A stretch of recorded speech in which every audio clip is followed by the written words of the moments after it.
Dr. Nestor Bologini. He works at the Optical Research Center, CIOp, in La Plata, in Argentina, and he's an expert on speckle techniques, optical encryption, and other related topics. So thank you for coming to the ICAM. Thank you for the introduction, and I'm pleased to be here. Really. Yes. In our talk, we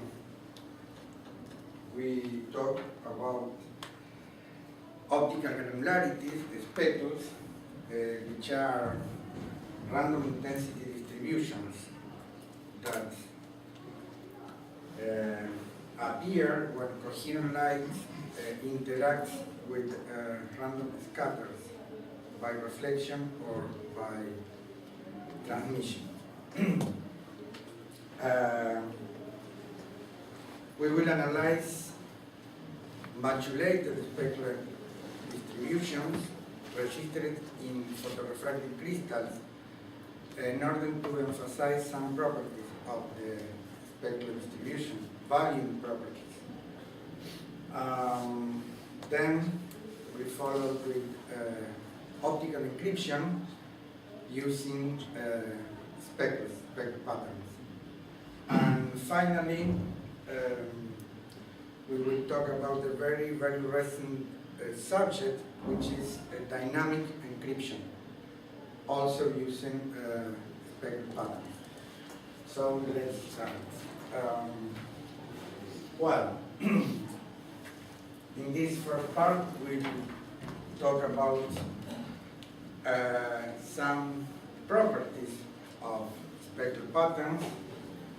When you register it in photorefractive crystals, the volume properties are emphasized and some interesting features appear.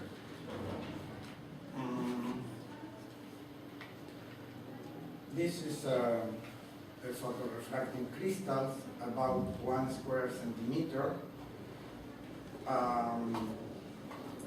And the photorefractive effect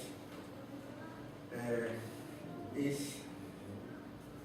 a local index of refraction change produced by spatial variation of light intensity. You need, your crystal must be photoconductive, non-centrosymmetric, and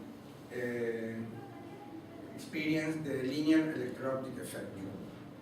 The three properties are necessary to get this effect.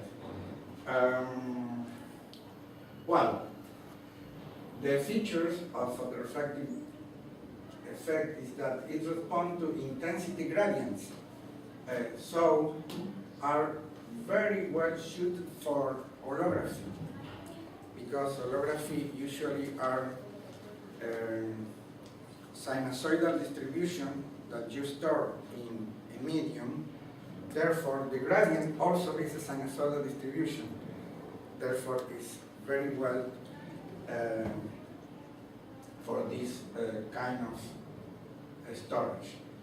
The non-local response in time and in space, in time occurs because you integrate the energy to get the effect. But in space, this is a quite interesting property, and this leads to light amplification. You have a pump beam, and you transfer energy to the signal beam. Works with ultra low intensity performance. Indeed, the speckle patterns are very low in intensity, and you can register very well with these materials. Are very well specialized for register this local index of refraction. You replicate your intensity distribution in an index of refraction changes. So you replicate it pattern of refractive index or index gratings.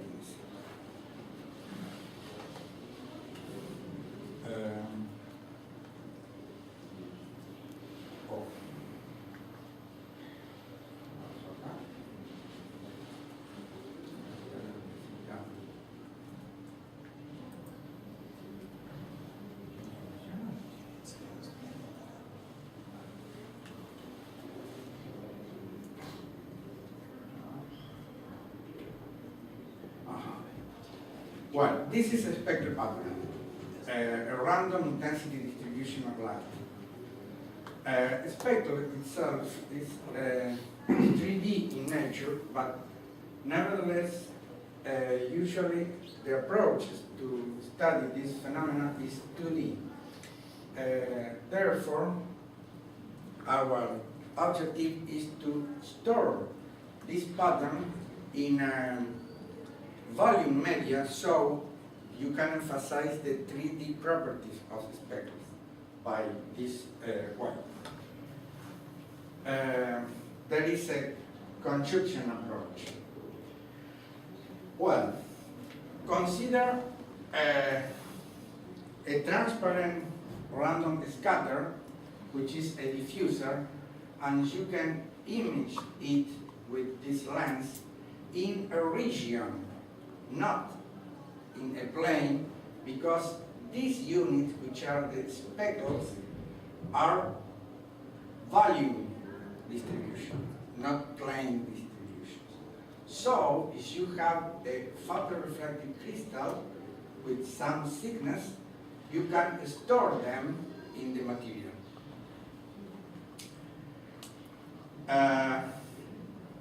The average spectral size, in fact, is defined by the corresponding coherent regions, and therefore they take some particular elongated as a cigar form, and the dimension, the average dimension, because this is a statistical process, are transversal dimension, depends on the wavelength, the image distance, and the diameter of your pupil of your system. And the longitudinal dimension depends on the same parameters, but square in this case. We will back to these points. Remember, depend on the wavelength, the system itself, because this is the image distance, and the diameter of your pupil. So, with this parameter, you can control the average volume of the unit of your spectral pattern.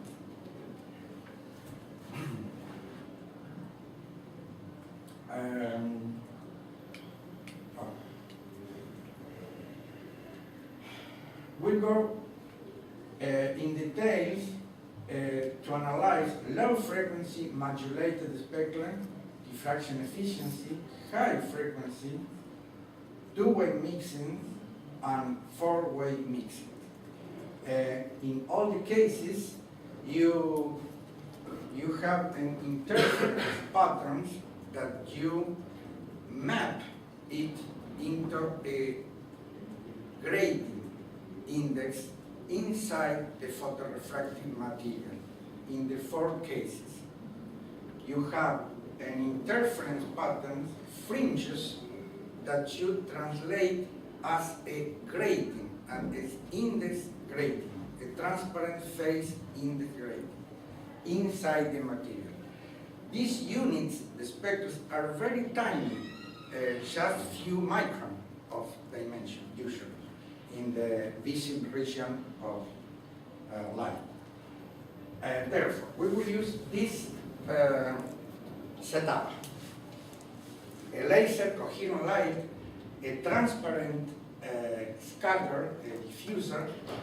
You form an image with this lens inside the photorefractive crystal, not in its face, but inside And in this case, you have two apertures in your pupil. So you project, in fact, two speckle patterns that, because they are coherent, they are completely uncorrelated.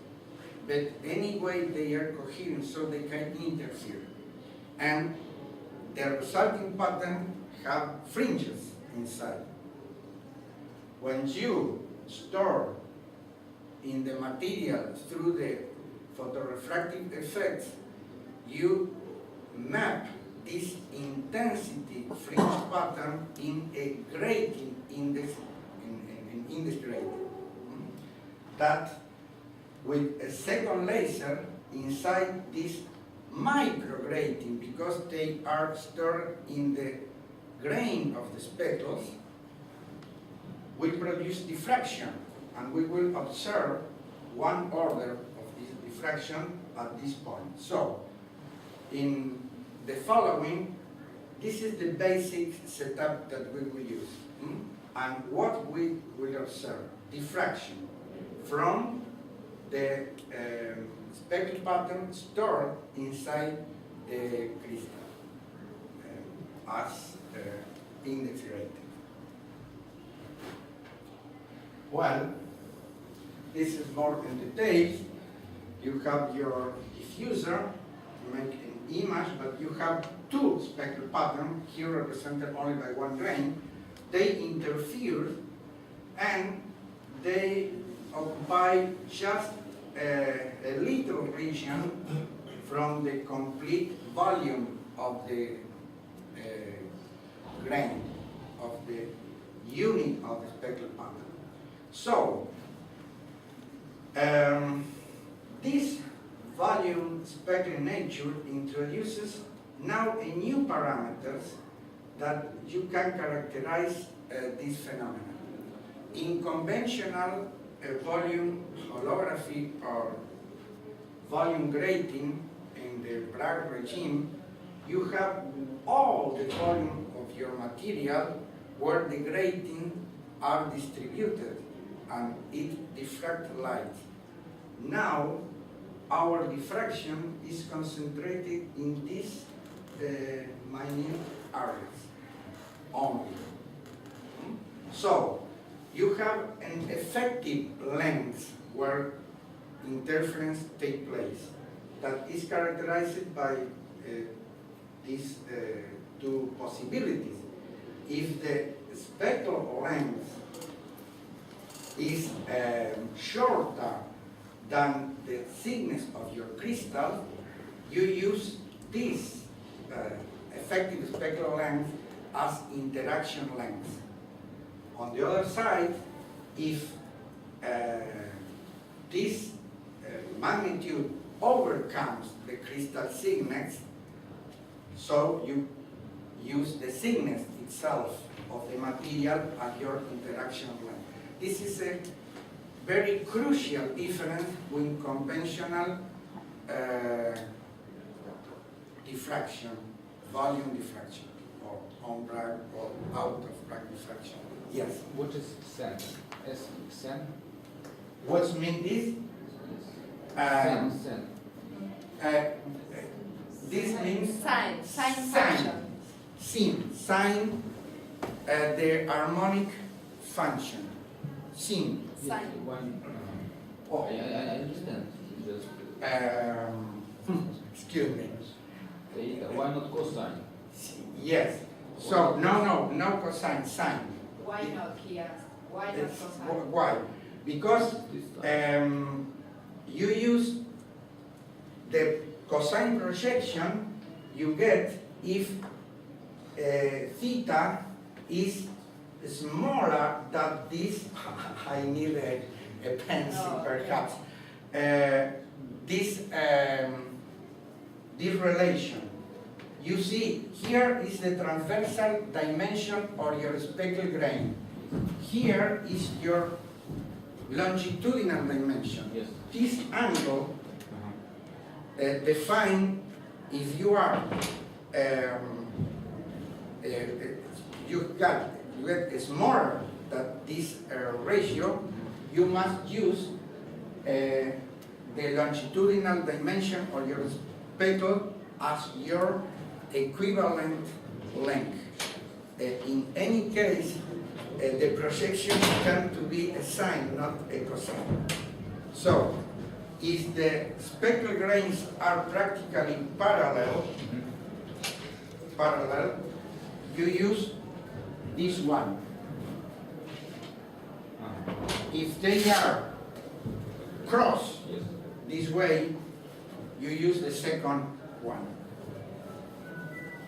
Anyway, the important point is that you don't have anymore the crystal thickness as your effective length. You control your effective length according to the speckle parameters. This is the crucial point, more than the details, perhaps, of the geometry there. Okay. Then, this is a first result. To agree with this, with all our observable experiments, we must to model this system not in a classical way, but in a model that take into account the statistical of the process, because this is a statistical process itself. So, we have modeled the system with a statistical approach, and you see that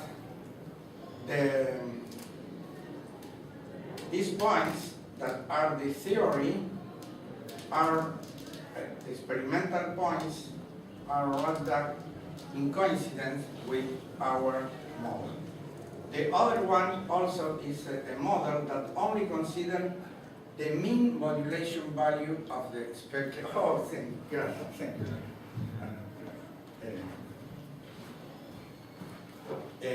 Then, what happened here?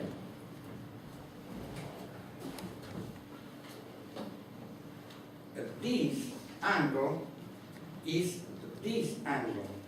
So, as far as this angle increases, the fringes are, the pitch is reduced, and the effective length and the volume of the speckle grain is reduced also.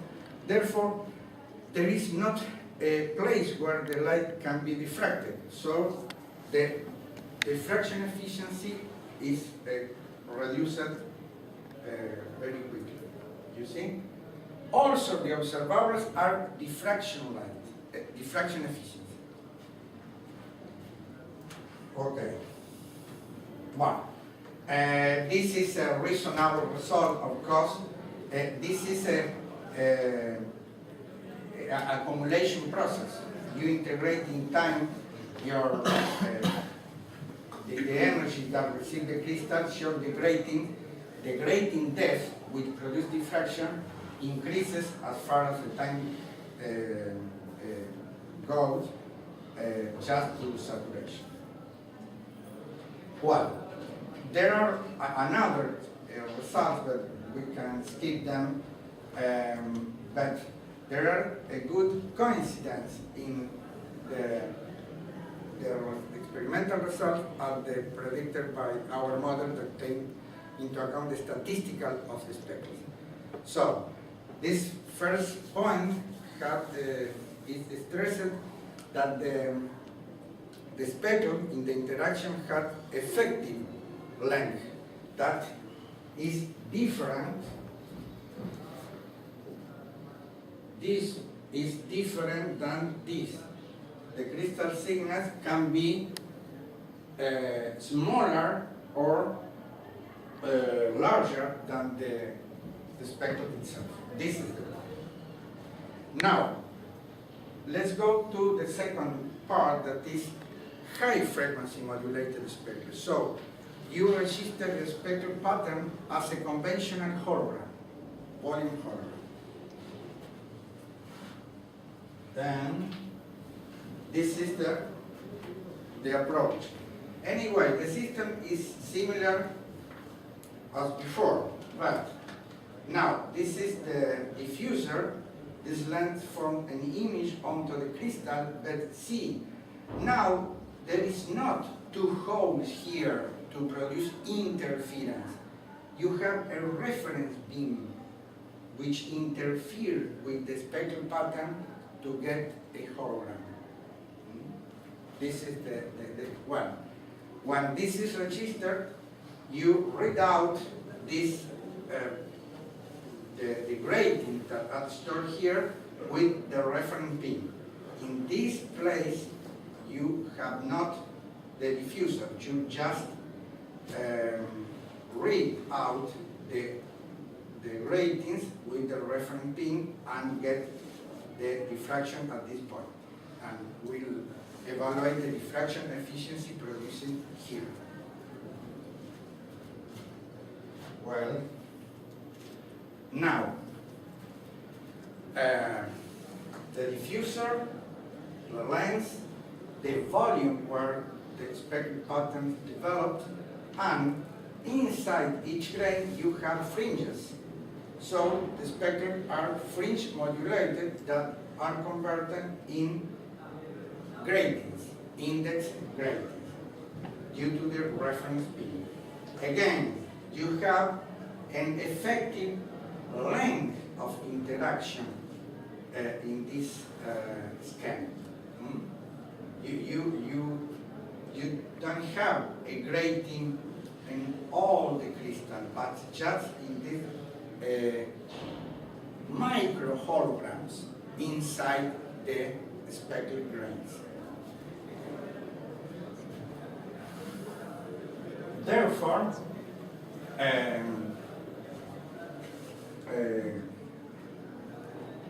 this pattern is fringe modulated, but with high frequencies, in this case more than low frequency.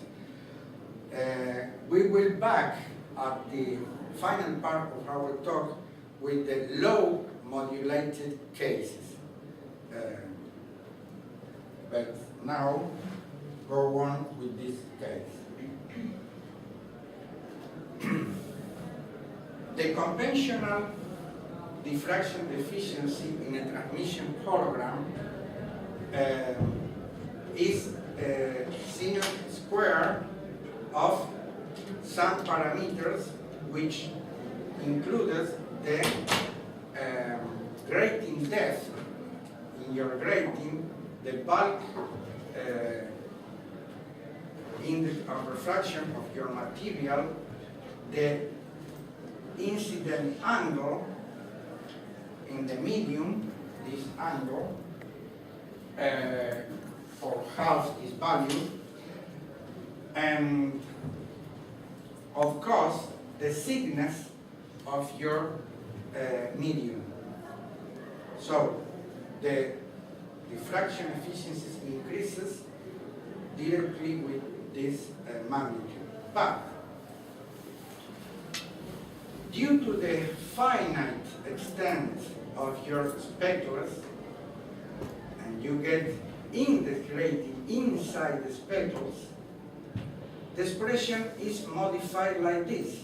Now, you have this interaction length, and you have to correct with this geometrical factor your diffraction efficiency.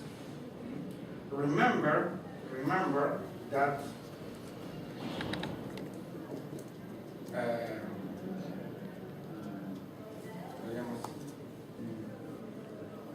well, essentially this. There is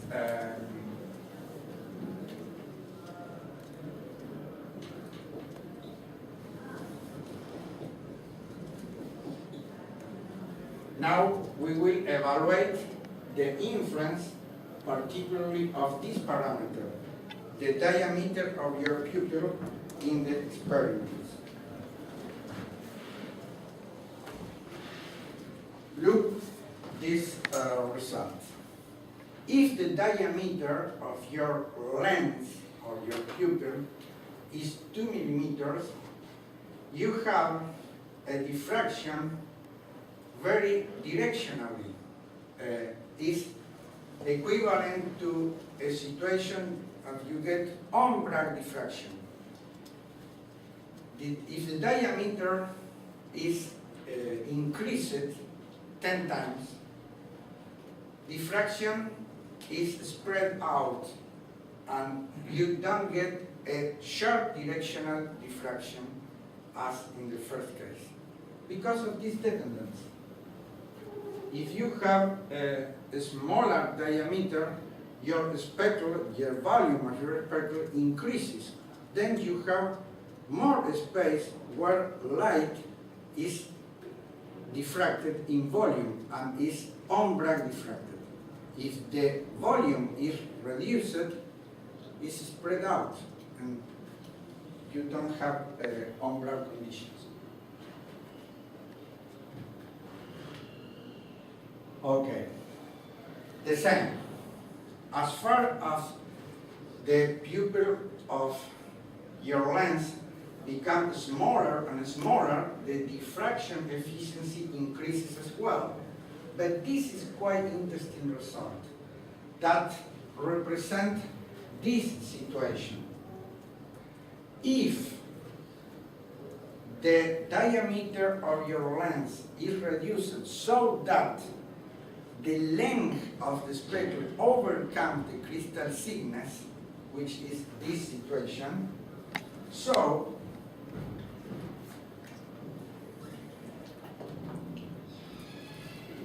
no matter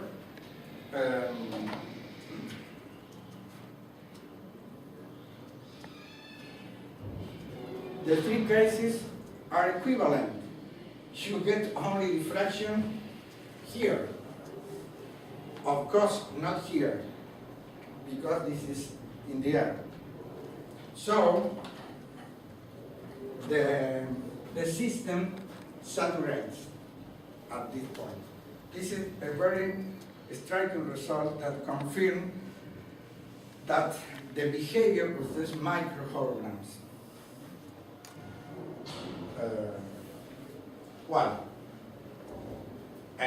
This is a clear result, of course. If you fix the pupil of your lens, you are fixing the size of your speckle. If the crystal thickness increases, of course, there are more and more speckles that diffract, so you have more intensity. This is a direct result.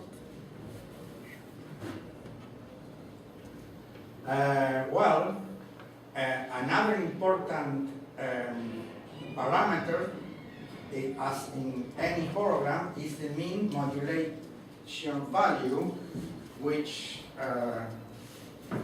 in our case is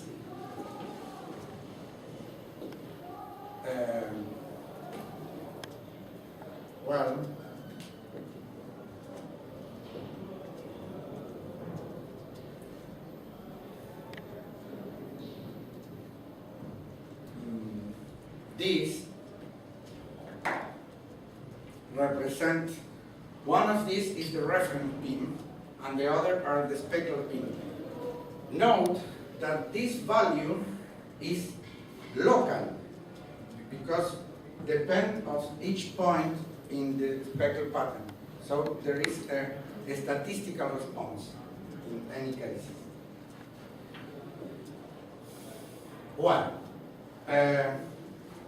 Indeed, the system works also in a reflection regime. So instead of register a hologram in a transmission regime, you can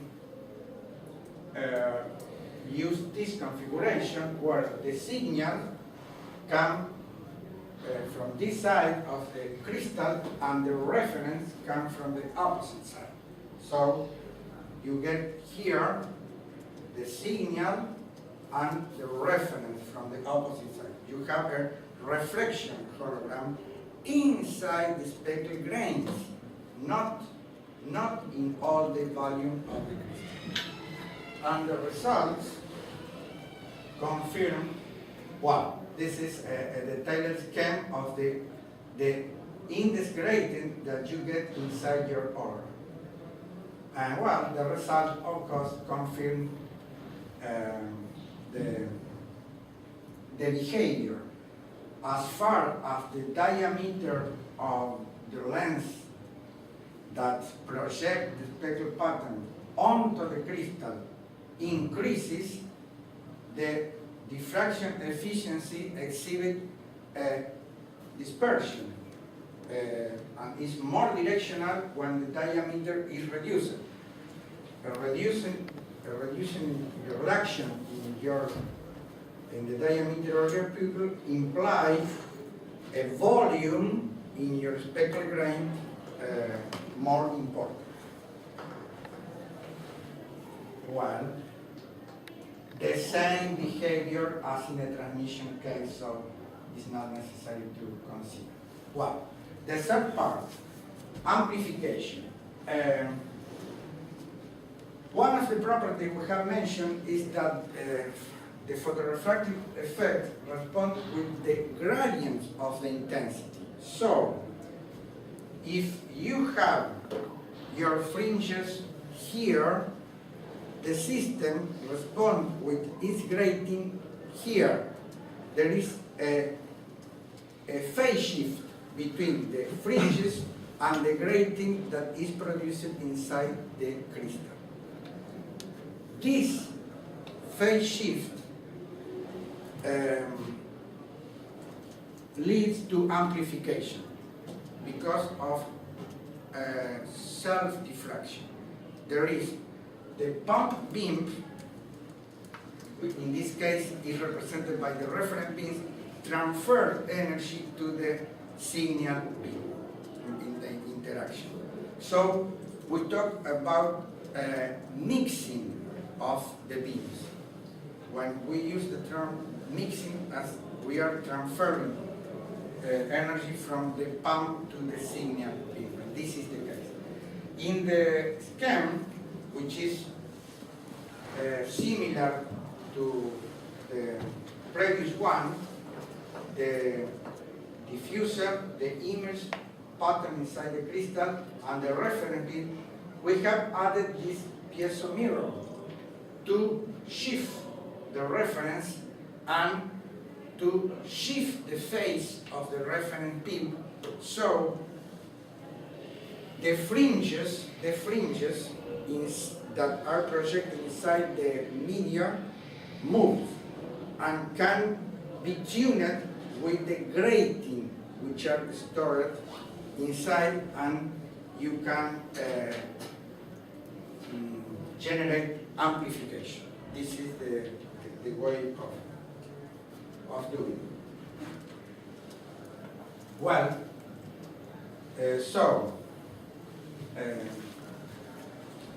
again, in this speckle pattern amplification, there is a local response, and the classical expression of the gains and the amplification coefficients should consider the effective length because of the micro holograms that exist inside each speckle grain to fit the experiments with a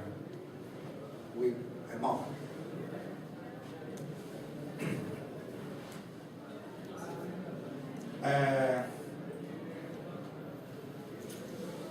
Therefore, yeah, okay. Let's go to the final form. This is amplification, and the final consideration is phase conjugation.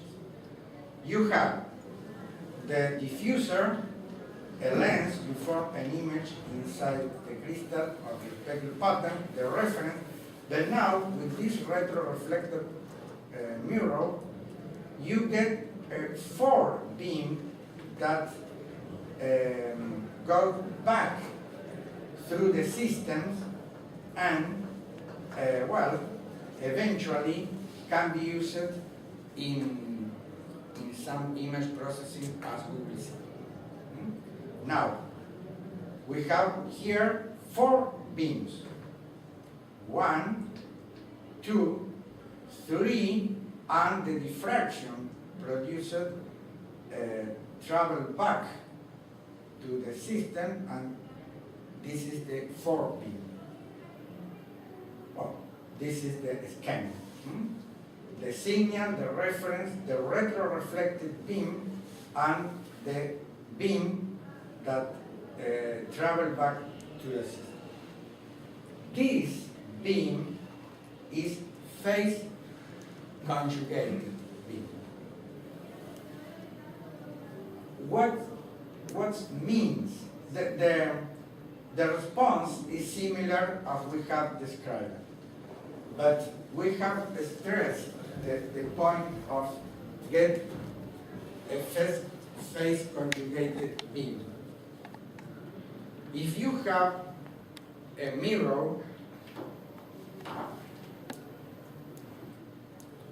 if this beam is incident on it, this is a virtual object, and you get your image here, clearly. If you have a phase conjugate mirror, this is the income beams, and the reflected beam are back on the same rays. This is the critical difference in a conjugate mirror and a conventional mirror. And these 4-way mixings produce this effect. So we will use this property in the second part of our talk for encryption purpose. Well, thank you for this comment.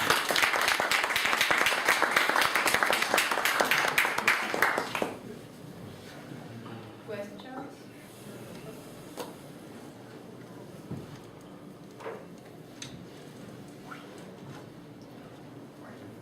Maybe we can leave all the comments for the end of your second part.